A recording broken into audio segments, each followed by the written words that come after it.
ಶಿವಮೊಗ್ಗ ಜಿಲ್ಲೆ ಸಾಗರ ತಾಲೂಕಿನ ಏನು ಕಸವಳ್ಳಿ ಮತ್ತು ಅಂಬರಗೊಂಡ್ಲು ಗ್ರಾಮಗಳ ಮಧ್ಯೆ ಈಗ ಸೇತುವೆ ನಿರ್ಮಾಣ ಆಗಿದೆ. ಇದು ಸಾಕಷ್ಟು ಜನರ ಕನಸಾಗಿತ್ತು.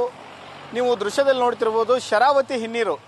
ಈ ಶರಾವತಿ ಹಿನ್ನೀರಲ್ಲಿ ಲಿಂಗನಮಕ್ಕಿ ಅಣೆಕಟ್ಟನ್ನು ಏರಿಸಿದಾಗ ಶರಾವತಿ ಹಿನ್ನೀರು ಸಾಕಷ್ಟು ಪ್ರಮಾಣದಲ್ಲಿ ಗ್ರಾಮಗಳು ಮುಳುಗಡೆ ಆಗುತ್ತೆ. ಅಲ್ಲಿ ನಡುಗಡ್ಡೆಗಳಾಗಿ ಕೆಲವೊಂದಿಷ್ಟು ಗ್ರಾಮಗಳು ಸಂಪರ್ಕವನ್ನು ಕಳೆದುಕೊಳ್ತವೆ. ಆ ನಂತರ ಅಲ್ಲಿ ಲಾಂಚ್ ಪ್ಯಾಡ್ ಬರುತ್ತೆ. ಕೆಲವೊಂದಿಷ್ಟು ವರ್ಷಗಳ ಕಾಲ ಏನು ಈ ಹಿನ್ನೀರಿನಲ್ಲಿ ಅಲ್ಲೆಲ್ಲೇ ಮುಳುಗಡೆ ಆದಂಥ ದ್ವೀಪದಲ್ಲಿ ವಾಸವಾದಂಥ ಜನ ಏನು ಮಾಡ್ತಾ ಇದ್ರು, ಲಾಂಚ್ಗಳಲ್ಲಿ ಬಂದು ಸಂಪರ್ಕವನ್ನು ಕಲ್ಪಿಸಿಕೊಳ್ಳುವಂಥ ಕೆಲಸವನ್ನು ಮಾಡ್ತಿದ್ರು. ಅದಕ್ಕೂ ಮೊದಲು ಅಂದರೆ ಲಾಂಚ್ ಬರೋಕ್ಕಿಂತ ಮೊದಲು ತೆಪ್ಪಗಳಲ್ಲಿ ಓಡಾಡ್ತಾ ಇದ್ರು. ಅವಾಗ ಅದು ಏನು ತೆಪ್ಪ ಮುಳುಗಡೆ ಆಗಿ 22 ಜನ ಮೃತಪಡ್ತಾರೆ.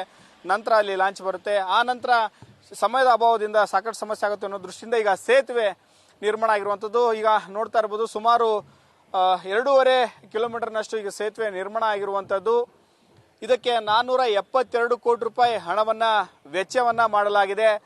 ಈ ಸೇತುವೆ ಸಾಕಷ್ಟು ಜನರ ಕನಸಾಗಿತ್ತು. ಅಂದರೆ ಲಾಂಚಲ್ಲಿ ಹೋಗುವಾಗ ಕೆಲವೊಂದಿಷ್ಟು ಜನರಿಗೆ ಅದು ಮೋಜು ಮಸ್ತಿ ಮನರಂಜನೆ ಅಂತ ಅನಿಸಿದ್ರೆ, ಇಲ್ಲಿ ನಡುಗಡ್ಡೆಯಲ್ಲಿ ವಾಸವಿದ್ದಂಥ ಜನರಿಗೆ ಸಾಕಷ್ಟು ತೊಂದರೆಗಳಾಗ್ತಿತ್ತು. ಅದೇನಂತಂದ್ರೆ ಅವರು ಆಸ್ಪತ್ರೆಗೆ ಹೋಗೋಕೆ ಸರಿಯಾದ ಸಮಯಕ್ಕೆ ಆಗ್ತಿರಲಿಲ್ಲ. ಯಾಕಂದ್ರೆ ಲಾಂಚು ಇದರಲ್ಲಿ ಹಡಗೆಲ್ಲ ಹೋಗುವಾಗ ಅವರಿಗೆ ಕೇವಲ ಬೆಳಿಗ್ಗೆ 6 ಗಂಟೆಯಿಂದ ಸಾಯಂಕಾಲ 6 ಗಂಟೆವರೆಗೂ ಮಾತ್ರ ಅದರ ವ್ಯವಸ್ಥೆ ಇತ್ತು. ನಂತರ ಹೋಗ್ಬೇಕು ಅಂತಂದ್ರೆ ಮತ್ತೆ ಅವ್ರು ತೆಪ್ಪದಲ್ಲಿ ಹೋಗ್ಬೇಕಾಯ್ತು. ಆ ಟೈಮಲ್ಲಿ ಏನಾದ್ರು ಸಮಸ್ಯೆ ಆದರೆ ಅವರಿಗೆ ಮಗು ಆಗಲಿ ಮತ್ತೆ ಏನು ಪ್ರೆಗ್ನೆಂಟ್ ಲೇಡಿ ಆಗಿರ್ಬೋದು, ವಯಸ್ಸಾದರೂ ಇರ್ಬೋದು, ಆರೋಗ್ಯ ಸಮಸ್ಯೆ ಆದರೆ ಅವ್ರಿಗೆ ಸಾಕಷ್ಟು ತೊಂದರೆಯನ್ನು ಅನುಭವಿಸ್ತಾ ಇದ್ರು.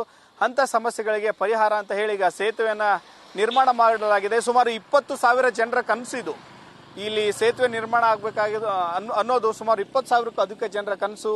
ಇದು ಮಾಜಿ ಸಿಎಂ ಯಡಿಯೂರಪ್ಪ ಅವರ ಕೂಡ ಕನಸು ಆಗಿತ್ತು. ಅದರಂತೆ ಈಗ ಸೇತುವೆ ಸುಮಾರು 3-4 ವರ್ಷಗಳ ಕಾಲ ಸತತ ಆಧುನಿಕ ತಂತ್ರಜ್ಞಾನದ ಮೂಲಕ ನಿರ್ಮಾಣವನ್ನು ಮಾಡಿ ಈಗ ಸೇತುವೆಯನ್ನು ನಿರ್ಮಾಣ ಮಾಡಿದ್ದಾರೆ. ಈಗ ಸಾಕಷ್ಟು ಜನ ಲಾಂಚ್ ಪ್ಯಾಡ್ಗಳಲ್ಲಿ ಓಡಾಡ್ತಾ ಇದ್ರು, ಪ್ರವಾಸಿಗರು ಬರ್ತಾ ಇದ್ರು, ಸಿಗಂದೂರು ದೇವಸ್ಥಾನಕ್ಕೆಲ್ಲ ಹೋಗ್ತಾ ಇದ್ರು. ಈಗ ಅಂತ ಪ್ರವಾಸಿಗರೀಗ ನಮ್ಮ ಜೊತೆ ಇದ್ದಾರೆ, ಅವ್ರನ್ನೇ ಮಾತಾಡ್ಸ್ತಾ ಹೋಗೋಣ. ನೀವು ಮುಂಚೆ ಏನಾದರೂ ಬಂದಿದ್ರಾ ಇಲ್ಲಿಗೆ? ಬಂದಿದ್ದೀವಿ ಸರ್. ನಾವು ಇಲ್ಲಿಗೆ ನಾವು ಬೆಂಗಳೂರಿಂದ ಬಂದಿದ್ದೀವಿ. ಸುಮಾರು ಸಲ ಇಲ್ಲಿಗೆ ಬಂದಿದ್ದೀವಿ. ಸುಮಾರು ಇಲ್ಲಿ ಲಾಂಚ್ ಎಲ್ಲ ವೆಯ್ಟ್ ಮಾಡಿಬಿಟ್ಟು ಕಾರುಗಳೆಲ್ಲ ಆಚೆಗೆ ನಿಲ್ಸ್ಬಿಟ್ಟು ಕಾದ್ಬಿಟ್ಟು ಹೋಗ್ತಾ ಇದ್ವು. ಇವಾಗ ಮಾಡಿರೋದ್ರಿಂದ ಜನಕ್ಕಾಗಲಿ ಇಲ್ಲ ಪಬ್ಲಿಕ್ ಆಗಲಿ ಲೋಕಲ್ರಿಗಾಗಲಿ ತುಂಬ ಹೆಲ್ಪ್ ಆಗಿದೆ. ಇದಕ್ಕೆ ಮಾಡಿರೋದ್ರಿಂದ ಇದು ಗೌರ್ಮೆಂಟ್ಗೆ ನಾವು ತುಂಬ ಧನ್ಯವಾದಗಳನ್ನ ಅರ್ಪಿಸ್ತೇವೆ. ಅನುಕೂಲ ಆಗಿದೆ, ತುಂಬ ಅನುಕೂಲ ಆಗಿದೆ. ಪಬ್ಲಿಕ್ಕಿಗಾಗಲಿ ಹೊರಗಿಂದ ಬರೋರಿಗಾಗಲಿ ಭಾಳ ತುಂಬ ಹೆಲ್ಪ್ ಆಗಿದೆ. ಅಂದರೆ ಇದು ಹೇಳ್ಕೊಳ್ಳೋಷ್ಟು ಸಾಧ್ಯ ಇಲ್ಲ. ಇನ್ನು ಪ್ರವಾಸಿಗರು ಅದೇ ತಾವು ಯಾವ ಊರು ಸರ್? ಬೆಂಗಳೂರು ಶ್ರೀಕಾಂತ್ ಅಂದ್ಬಿಟ್ಟು.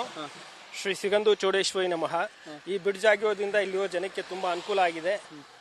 ಬಾಣಂತಿಯರು ತುಂಬಾ ಜನ ಇಲ್ಲಿ ತುಂಬಾ ಪ್ರಾಬ್ಲಮ್ ಆಗಿ ಇದಾಗ್ತಾ ಇತ್ತು ಅಂತ ನಾವು ನ್ಯೂಸಲ್ಲೆಲ್ಲ ಓದ್ತಾ ಇದ್ವಿ. ಇವಾಗ ಈ ತರದ್ ಬ್ರಿಡ್ಜ್ ಆಗಿರೋದ್ರಿಂದ ಇಲ್ಲಿ ಜನಕ್ಕೆಲ್ಲ ತುಂಬಾ ಅನುಕೂಲ ಆಗಿದೆ. ಆಮೇಲೆ ತುಂಬಾ ಮುಖ್ಯವಾಗಿ ಒಂದು ವಿಷಯ ಹೇಳ್ಬೇಕಾದ್ರೆ ಅಮ್ಮನವ್ರು ನೋಡೋದಕ್ಕೆ ತುಂಬಾ ಅನುಕೂಲ. ಜಸ್ಟ್ 10 ನಿಮಿಷದಲ್ಲಿ ನೀವು ಅಮ್ಮನವ್ರ ದೇವಸ್ಥಾನಕ್ಕೆ ಹೋಗ್ಬೋದು, ಅಮ್ಮನವ್ರ ದರ್ಶನ ಮಾಡ್ಕೊಂಡು ನಿಮ್ದಾಗಿ ಬೆಂಗಳೂರು ಕಡೆ ಹೋಗ್ಬೋದು. ಇದು ಮಾಡಿಕೊಟ್ಟ ಎಲ್ಲರಿಗೂ ತುಂಬಾ ಥ್ಯಾಂಕ್ಸ್ ಅನ್ನು ನಾನು ಹೇಳ್ತಾ ಇದ್ದೀನಿ. ಲೋಕಾರ್ಪಣೆ ಆಗ್ತದೆ, ಬ್ರಿಡ್ಜ್ ಬೇರೆ ನೋಡಿದ್ರಿ, ನಿಂತು ಫೋಟೋ ತಗೊಂಡಿದ್ರಿ. ಹೌದು, ತುಂಬಾ ಖುಷಿ ಆಗ್ತಾ ಇದೆ ಸರ್. ತುಂಬಾ ಖುಷಿ ಆಗ್ತಾ ಇದ್ದೇನೆ. ಸ್ವರ್ಗನೇ ಭೂಮಿಗೆ ಇಳಿದು ಬಂದಂಗಿದೆ ಸರ್. ತುಂಬಾ ಖುಷಿ ಆಗ್ತಾ ಇದೆ. Thank you sir. ಇದಿಷ್ಟು ಇಲ್ಲಿನ ಪ್ರವಾಸಿಗರ ಮಾತು. ಏನಂತಂದ್ರೆ ಈ ಸೇತುವೆಯಲ್ಲಿ ಓಡಾಡುವಾಗ ತುಂಬಾ ಚೆನ್ನಾಗಿ ಸೇತುವೆನ ನಿರ್ಮಾಣ ಮಾಡಿದ್ದಾರೆ. ಮುಂಚೆ ಗಂಟೆಗಳ ಕಾಲ ಕಾದು ನಾವು ದೇವಿ ದರ್ಶನನ ಪಡೆಯಕ್ಕೆ ಹೋಗ್ಬೇಕಾಗಿತ್ತು ಅಂತ ಹೇಳಿದ್ರೆ, ಇನ್ನು ಇಲ್ಲಿ ಭಾಗದಲ್ಲಿ ದ್ವೀಪದಲ್ಲಿದ್ದಂಥ ಜನರು ಒಂದು ಕೃಷಿಯಲ್ಲಿ ಏನಂತ ಬೆಳೆದಂಥ ಮೆಣಸಾಗಿರ್ಬೋದು, ಬೇರೆ ಬೇರೆ ರೀತಿ ಔಷಧಿ ವಸ್ತುಗಳನ್ನಾಗ್ಬೋದು, ಅವನ್ನ ಮಾರಾಟ ಮಾಡೋಕ್ಕೆ ಅಂತ ಅವ್ರಿಗೆ ಸರಿಯಾದ ಮಾರುಕಟ್ಟೆಗೂ ಸಿಗ್ತಿರಲಿಲ್ಲ. ಈಗ ಈ ಸೇತುವೆ ಆದ ನಂತರ ಅವರಿಗೆ ಎಲ್ಲ ಮಾರುಕಟ್ಟೆಗಳು ಕೂಡ ತುಂಬಾ ಮುಕ್ತವಾಗಿ ಆಗ್ಬಿಡ್ತವೆ. ಅಂದ್ರೆ ಓಡಾಡೋಕ್ಕೆ ಅನುಕೂಲ ಆಗೋದ್ಮೇಲೆ ಎಲ್ಲದೂ ರೀತಿ ಅನುಕೂಲ ಆಗುತ್ತೆ. ಹೀಗಾಗಿ ಈ ಸೇತುವೆ ಸಾಕಷ್ಟು ಜನರ ನೋವೇನಿತ್ತು ಆ ನೋವಿಗೆ ಈಗ ಸ್ಪಂದಿಸ್ತಾ ಇದೆ, ಕನಸಾಗಿದೆ, ಈಗ ನನಸಾಗ್ತಾ ಇದೆ.